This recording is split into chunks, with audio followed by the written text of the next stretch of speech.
trop souvent, le premier réflexe est de dire quand un agent commet un tel geste, c'était un faible, il avait des problèmes personnels.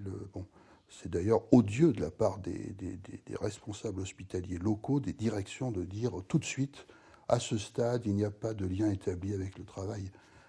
C'est absurde parce que le lien avec le travail, quand le geste se tient sur le lieu de travail, le lien avec le travail, il va de soi.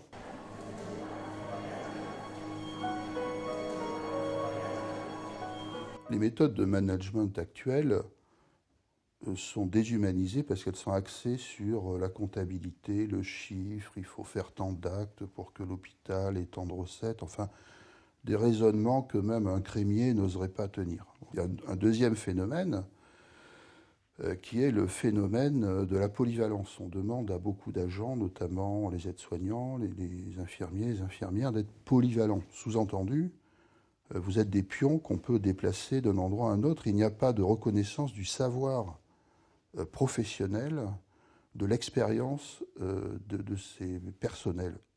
C'est vrai aussi des médecins parfois, puisqu'on supprime une activité, donc on dit aux médecins, ben, vous n'avez qu'à vous occuper de l'hygiène, vous n'avez qu'à vous occuper de la qualité. Des métiers où la part humaine est centrale sont réduits à des chiffres. Et ça, je peux vous dire que c'est un facteur de révolte terrible.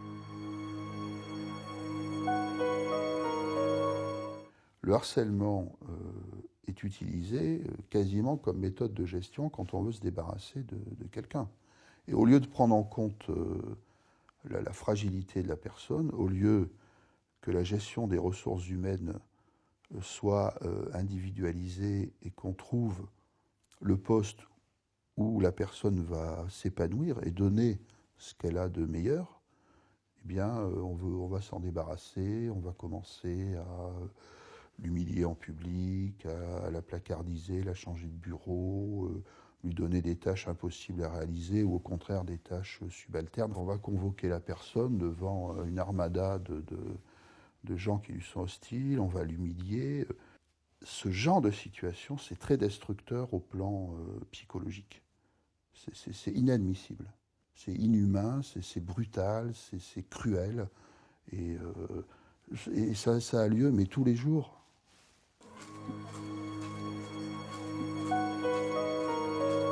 Il y a récemment eu à Grenoble des faits très graves qui ont été d'ailleurs décrits dans un rapport officiel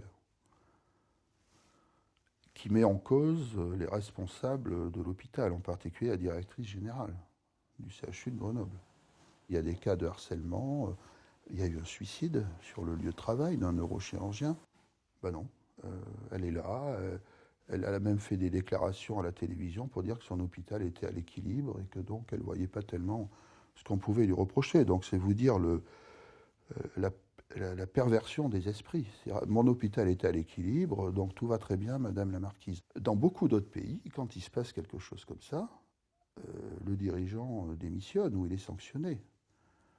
En France, il y a une culture de l'impunité, de l'irresponsabilité, qui ne fait évidemment qu'entretenir le phénomène.